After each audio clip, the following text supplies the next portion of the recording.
During World War II, American Sherman tanks were notorious for being outgunned by German 88mm cannons, with their relatively thin armor making them easy targets on the battlefield. These tanks, officially known as the M4 Sherman, were the backbone of the U.S. armored divisions deployed in vast numbers across Europe and North Africa.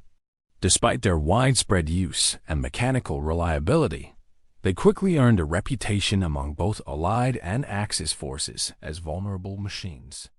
The sight of burning tanks on the battlefield became a grim reminder of the challenge faced by American forces, a visual symbol of the urgent need for improvement in armored warfare. The crews often faced devastating losses, and commanders constantly sought ways to improve their survivability. Tank crews, composed of 5 men in a standard Sherman, lived with a constant awareness that a single well-aimed shot could end their lives. Tankers, gunners, loaders, drivers, and commanders shared not only the responsibilities of maneuvering and firing the vehicle, but also the shared anxiety of vulnerability. Every mission was shadowed by the understanding that their machines, as advanced as they were for mass production, could be sliced open by enemy fire. Commanders at every level, from platoon leaders to divisional strategists, scrambled to find solutions. They experimented with tactical formations, coordinated artillery support, and revised engagement strategies in attempts to offset the inherent weaknesses of the Shermans. Despite their innovative approaches, the fundamental problem remained. The tanks themselves were under-armored and outgunned, and there was no immediate way to replace them with a stronger design in the quantities needed for ongoing campaigns. The need for stronger armor was urgent, but mass-producing heavier tanks quickly was not feasible.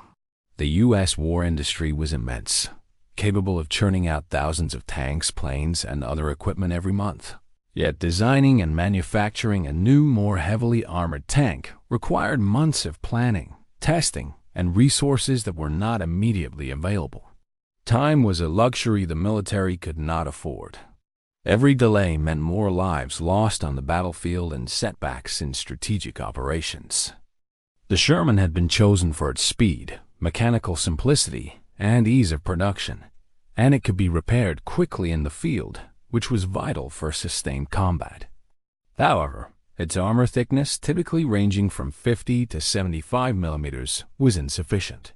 Against the German 88mm cannons, whose high-velocity shells could penetrate the frontal and side armor with terrifying accuracy. Attempts to retrofit additional armor or modify the Shermans with thicker plating were limited by weight restrictions, engine power, and suspension capacity. A heavier tank might have been more durable, but it would have compromised mobility, production speed, and logistical efficiency, making the problem a difficult balancing act between protection, firepower, and operational practicality.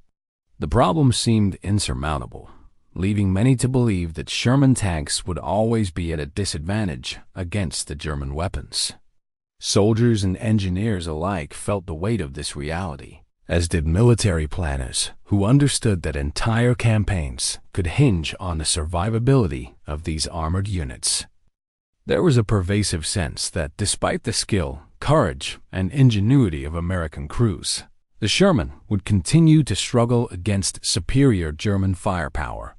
Stories circulated of entire platoons being decimated within minutes, of tanks pierced through at long range, and of the psychological toll taken on crews who knew their machines were inadequate in direct confrontations. The fear was compounded by the speed and efficiency of German tank and artillery units, which often exploited the Sherman's vulnerabilities with deadly precision.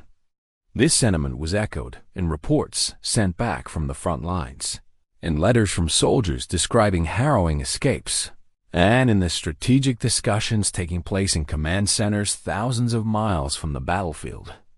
Every military thinker, soldier, and engineer understood that unless some significant innovation or adaptation occurred, the Sherman might remain at a constant disadvantage, a machine caught between mass production practicality and battlefield necessity. The irony of the situation was not lost on anyone involved. Here was a tank that symbolized American industrial might and ingenuity, rolling in massive numbers across European and North African theaters. Yet it was simultaneously seen as fragile and underpowered in the face of a single well-engineered German weapon. The disparity underscored the challenges of wartime innovation, where quantity often had to be balanced with quality, and where the immediacy of survival could outweigh long-term technological solutions. Every mission, every engagement, and every encounter with the enemy became a test not only of strategy and bravery, but of the Sherman's ability to withstand the lethal power of the German 88mm. As these tanks rumbled across battlefields, through muddy fields, sand-swept deserts, and bombed out European towns, the crew's awareness of their vulnerability was constant. It shaped the way they moved, fought, and hoped to survive each encounter, waiting for an opportunity, any innovation that might tip the scales in their favor. Amid this challenge, an observant American welder noticed something that others overlooked. In the midst of the vast and bustling factory, where Sherman tanks were being assembled at a rapid pace, this welder moved with a combination of skill, attention, and curiosity. While many workers focused solely on their assigned tasks, welding specific parts, installing engines, or fitting treads, he had a habit of scanning his surroundings, noticing details that others considered unimportant. Amid the noise of hammering metal, the hiss of welding torches, and the constant rhythm of machinery, his eyes often wandered to corners of the workshop where scraps and leftover pieces of metal lay. To the casual observer, these fragments were insignificant, mere byproducts of the production process, destined to be discarded or melted down. Yet, to the welder, they told a different story. He saw potential in these small pieces, a latent usefulness that had been entirely overlooked by others. While working on Sherman tanks, he saw scraps and leftover pieces of metal, what most considered waste, lying around the factory. These scraps varied in shape and size. Jagged edges from larger panels, offcuts from armor plates, small irregular shapes that seemed too awkward to use in standard tank construction. Some were thin and flimsy, others surprisingly sturdy, but all had been deemed useless in the official workflow. Day after day, he watched as other workers ignored them, tossing them into bins or feeding them into furnaces for recycling. Yet, he could not dismiss the quiet possibilities they represented. He began to imagine ways these scraps could interact with the tanks themselves, whether by reinforcing weak points, covering exposed areas, or creating improvised shields where the standard armor was insufficient. In a factory designed for efficiency and speed, his mind wandered toward creativity, a rare combination in a place driven by mass production and rigid timelines. These discarded bits, often ignored or thrown away, sparked an idea in his mind. The idea was simple yet profound in its implications. If he could find a way to attach these scraps to the tanks, vulnerable areas, he might improve their survivability without disrupting the production schedule. Unlike designing new armor plates or requesting entirely new components from the engineering department, which would take weeks of planning and approval, this solution was immediate and practical. It required only his skill, ingenuity, and willingness to experiment. In his mind, he began visualizing how different shapes and thicknesses could be arranged, overlapping where needed to create stronger surfaces, much like patching holes in a protective shield. The concept was almost like solving a puzzle, fitting together pieces that others considered useless to create a functional reinforcement. The welder felt a surge of determination as he realized the potential of his insight. Could these small pieces somehow be put to use to strengthen the tanks without slowing down production? The question haunted him for days as he moved among the massive hulks of Sherman tanks in various stages of assembly. He watched how other workers operated, the rhythm of assembly lines, the placement of armor, and the points most frequently targeted in battlefield reports. He considered the physical properties of the scraps, their weight, thickness, and how they might behave under impact. Every detail mattered, and he began experimenting quietly during breaks or after completing his assigned tasks. He welded small pieces onto test panels, subjected them to force and impact, and observed the results with meticulous care. The factory was a hive of activity, yet in the midst of all this motion, he carved out a space for careful innovation. In doing so, he demonstrated an unusual blend of practical thinking and creativity. He did not rely on complex engineering calculations or theoretical designs. Instead, he combined observation, intuition, and hands-on skill. Each scrap he used had a story. It had been discarded because it did not fit a standard requirement, but he saw in it a new purpose. The welding work was painstaking, requiring precision to ensure that the metal was firmly attached without warping or interfering with the tank's mobility. The challenge was not merely technical, but also psychological, convincing himself that what everyone else dismissed as worthless could indeed become a life-saving enhancement. In this process, he was embodying a principle often overlooked in large-scale industrial production, that innovation can emerge from the smallest, most overlooked details. The factory supervisors and fellow workers were initially skeptical. In an environment driven by efficiency and strict adherence to plans, deviations were often unwelcome. Some questioned the welder's motives, while others dismissed the scraps as irrelevant. Yet, he persisted, quietly testing his ideas, documenting outcomes, and refining his techniques.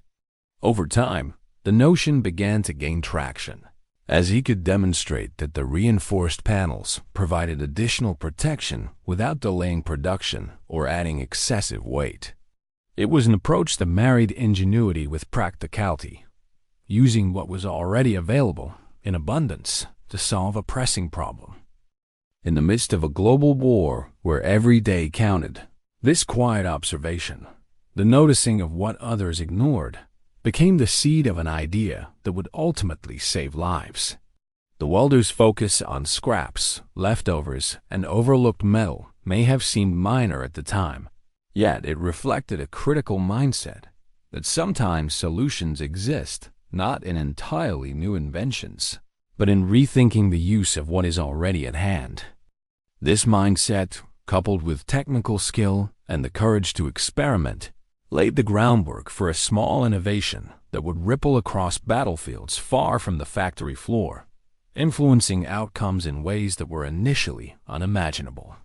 Taking initiative, the welder began carefully welding these leftover metal pieces onto the tank's armor, reinforcing weak points. He approached the task with a combination of patience, precision, and determination. Each tank that rolled onto his workstation became a canvas for his innovation.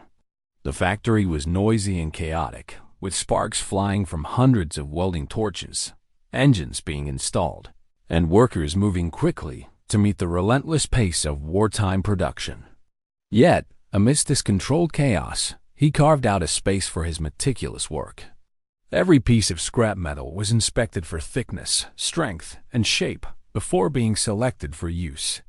Some were jagged, others irregular, but all were carefully fitted to the contours of the Sherman's armor. He paid particular attention to areas that battlefield reports had highlighted as vulnerable: the sides near the engine compartment, the lower frontal plates, and sections around the turret ring. Each weld was tested for durability, ensuring that the added metal would not loosen or warp during combat conditions. It was a simple solution, but surprisingly effective. There was no elaborate engineering plan or complex blueprint guiding his actions, just his knowledge of metal, experience with welding, and careful observation of the tank's weaknesses. What might have seemed like a crude addition to some became a surprisingly effective reinforcement. The metal scraps, when properly attached, absorbed and deflected the energy of incoming shells in ways that standard armor could not. In initial tests, small caliber rounds that might have caused dents in the Sherman's armor were now stopped or deflected entirely. The welder experimented with layering, overlapping pieces to increase resistance without adding excessive weight, and adjusting angles to maximize the deflection of enemy fire. Each tank that left his station represented hours of careful effort, a subtle transformation that significantly increased the survivability of crews in combat zones. What had once been considered disposable material became a practical enhancement. The seemingly worthless offcuts of metal, destined for scrap bins, were now life-saving shields. The change was remarkable in its simplicity. Materials that were abundant and already present in the factory became critical reinforcements. The welder's approach demonstrated a principle often overlooked in large-scale manufacturing. Efficiency does not always require entirely new resources. Sometimes innovation lies in seeing value in what is already available and applying it in a thoughtful way. The transformation of these scraps into functional armor was not only a testament to his skill, but also to the power of observation and practical creativity. It was a small idea with enormous implications, turning what was discarded into something that could save lives. Soon, Sherman tanks started exhibiting an unexpected resilience, with some German 88mm shells bouncing off instead of penetrating the armor. Reports from the front began to trickle back, describing incidents where tanks that should have been destroyed survived direct hits. Crews were amazed when they realized that shots which would have been fatal just weeks earlier now failed to penetrate the reinforced plates. The modifications, though subtle and largely invisible from the outside, provided a tangible advantage in combat. Soldiers who had previously feared the destructive power of the German 88mm gained renewed confidence in their machines. The ability of the Sherman to withstand what had once been certain death created a psychological boost, giving crews the courage to engage in combat with a new sense of hope. The factory innovation had translated directly into battlefield effectiveness, demonstrating that even small improvements in armor could have an outsized impact on survival and morale. The modification gave tank crews a much-needed edge, increasing their chances of survival in deadly encounters. For the men inside, each additional layer of metal meant a second chance at life. They could now maneuver into positions that might have been considered too dangerous before, knowing that the tanks could withstand attacks that previously would have been catastrophic. The added armor allowed for more aggressive tactics, giving commanders the ability to take calculated risks in engagements with enemy forces. It was not just the physical protection that mattered, it was the confidence that came with it. The knowledge that their machines had a better chance of resisting penetration allowed crews to focus on their mission rather than fear, resulting in more effective combat performance overall. Beyond the immediate impact on the battlefield, the Welder's initiative also reflected the broader ethos of ingenuity that emerged during World War II. It was a war where small acts of creativity, technical skill, and problem-solving often had strategic consequences far beyond what anyone initially anticipated. Factories were filled with innovations born out of necessity, modifications to vehicles, adjustments to weapons, and clever solutions to logistical problems. Yet, few were as elegant in their simplicity as the use of leftover metal to reinforce Sherman tanks. The approach required no new resources, no delay in production, and minimal disruption to existing processes. It exemplified how small-scale practical thinking could have a transformative effect in the larger context of war. As more tanks rolled out of the factory with reinforced armor, the impact became measurable. Units reported fewer losses, improved morale, and a growing belief that the Shermans could hold their own against even the most formidable German anti-tank weapons. The ingenuity of a single welder, working quietly amid the noise and intensity of wartime production, had shifted the dynamics of armored warfare in a small but meaningful way. The seemingly minor act of welding scraps onto tanks had evolved into a significant enhancement, one that saved lives, improved battlefield performance, and highlighted the extraordinary power of practical creativity in times of crisis. This small, practical innovation went beyond saving individual lives. It had strategic implications. While at first the welds and reinforced plates seemed like a minor factory adjustment, their effects resonated far beyond the assembly line. Each Sherman tank that rolled off the line with added scraps of armor carried not only metal, but also a new level of survivability for its crew. Soldiers in the field began noticing that engagements that previously would have been disastrous now offered a fighting chance. Commanders saw fewer losses, enabling units to maintain strength and cohesion over longer campaigns. In war, where every vehicle and every life counted, even small improvements in protection could ripple outward, influencing tactics, morale, and ultimately, the broader course of battles. The strengthened Shermans boosted American confidence and subtly changed the dynamics of armored warfare in Europe.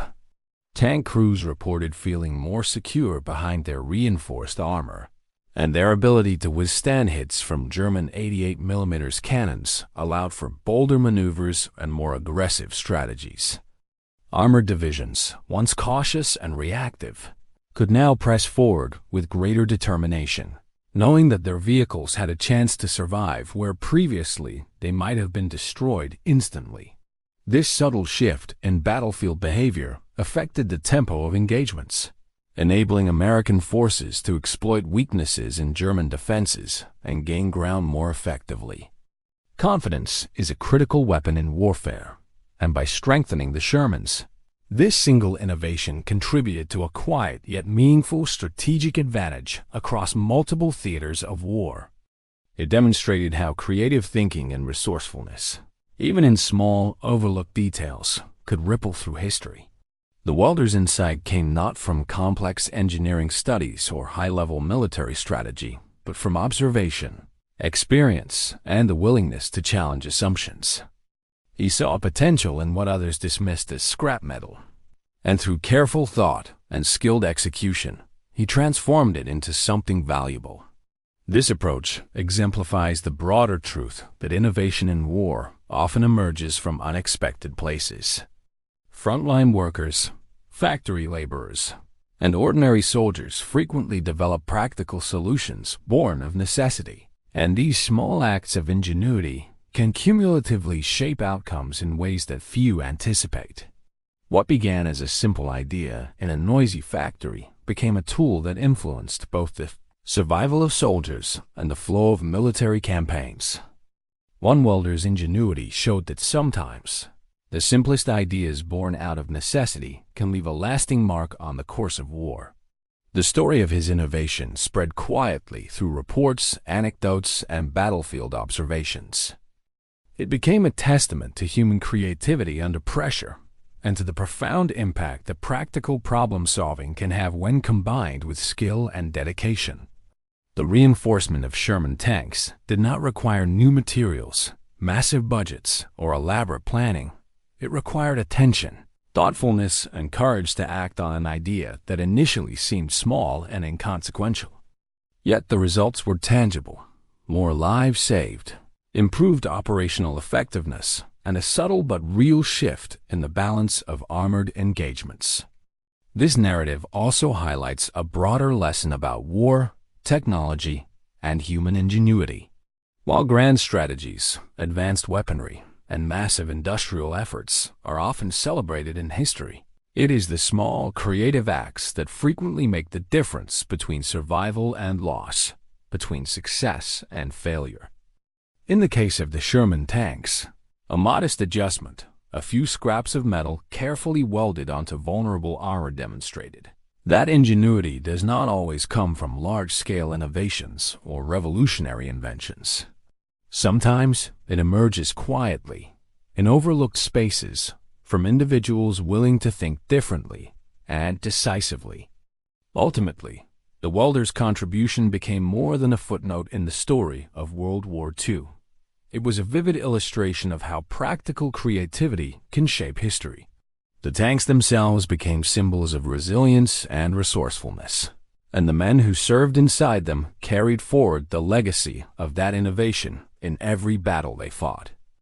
In this way, a single idea, born out of necessity and executed with skill, left a mark on the course of the war and demonstrated the extraordinary power of human ingenuity, even in the smallest details.